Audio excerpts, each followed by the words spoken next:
improving your podcast interview questions, Apple announces changes to iTunes, and BBC Sounds is looking for a new Hopepunk podcast.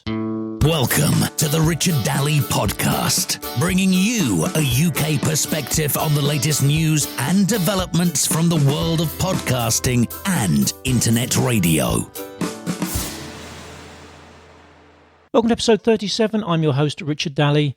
Each week I curate and discuss the latest news in podcasting and internet radio with a focus on the smaller podcaster, radio host and DJ. Now, I think it's fair to say that quite a large percentage of podcasts are interview-based shows of one form or another. And please don't tune out if you're a radio broadcaster. This segment will apply to you if you ever have guests on your shows. It's often said that beginner podcasters tend to be drawn to this type of show as they perceive that it's easier than putting together a solo show. Solo shows put the emphasis on the host to come up with both the topic and all the content, while in theory at least, with a guest, you can ask a few simple questions and allow them to talk for most of the episode.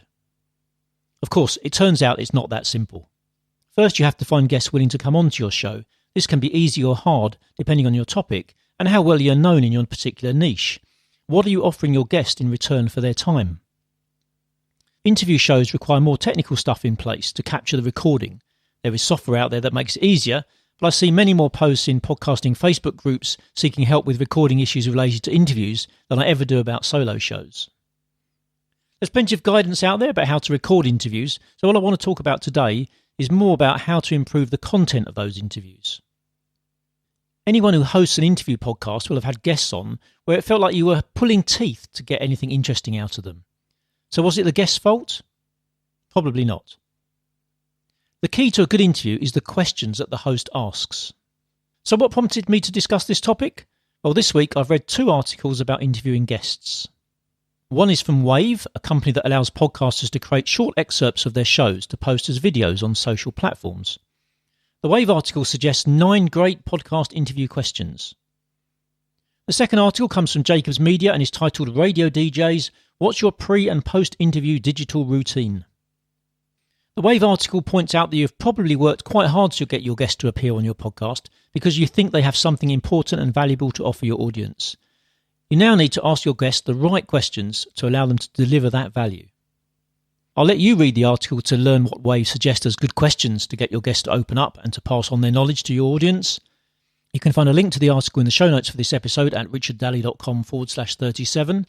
But my favourite question from the article is, who are the 3 people who have been the most influential to you?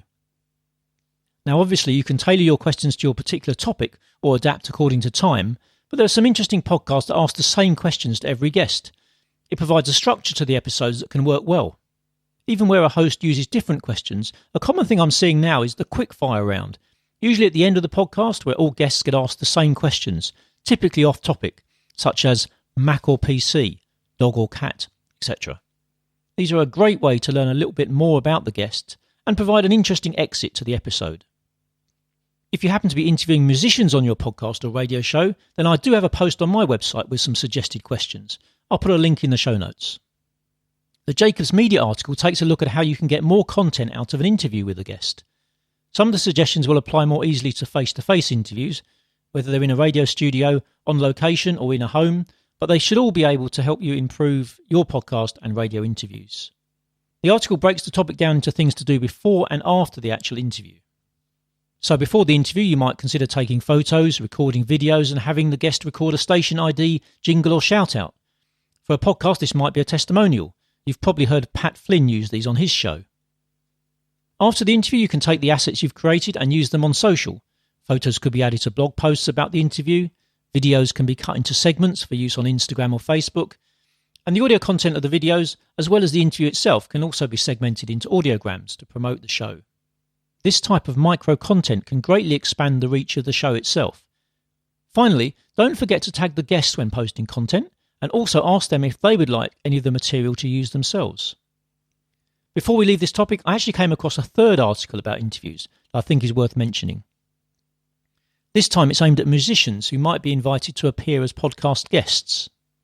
Written by Kate McMahon as a guest post on the Hypebot blog, this piece discusses how to prepare for an interview, what to do during the interview, including some useful reminders about getting the best from a microphone, and making the most of publicity opportunities after the podcast is live. This is well worth a read for anyone who might be a guest on a podcast themselves. Again, you can find the link to the article in the show notes for this episode. At their Worldwide Developers Conference last week, Apple announced that they're planning to move away from their long-standing iTunes product. iTunes has been around since about 2003. Pretty much every podcaster and DJ will be familiar with iTunes, as well as anyone who's ever had an iPod or iPhone. The next version of the Mac operating system will replace iTunes with 3 distinct applications: Apple Music, Apple Podcasts and Apple TV. It seems likely that most of the original iTunes features will remain in the new Apple Music app, so hopefully that means you'll still be able to use it for MP3 tagging, as well as ripping CDs, if those are things you use iTunes for now. The Apple Podcasts app will have better search capabilities supported by automated transcripts of shows. There are also going to be a number of changes to podcast categories.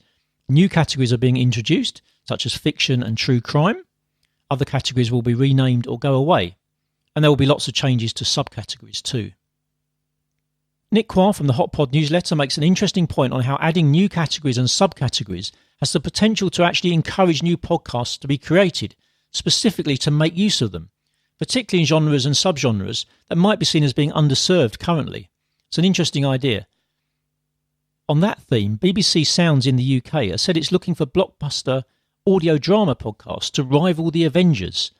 They want to get in on a new storytelling trend called Hopepunk. Apparently, this is about having detailed, diverse characters who aren't afraid to be fighting for something, choosing hope even when things are bad. If you want to read more about the changes to categories, I suggest heading over to the Pod News blog, where James Quidlan has explored and documented the changes in detail.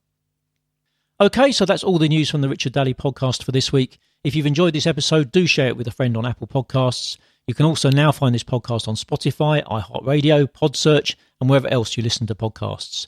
If you visit my website at richarddaly.com, you'll find all my social media links, as well as the various ways you can subscribe to the show. The show notes for this episode are at richarddaly.com/37. As usual, please do send me your questions or comments, and if there is a topic you'd like me to cover, then you can tweet me.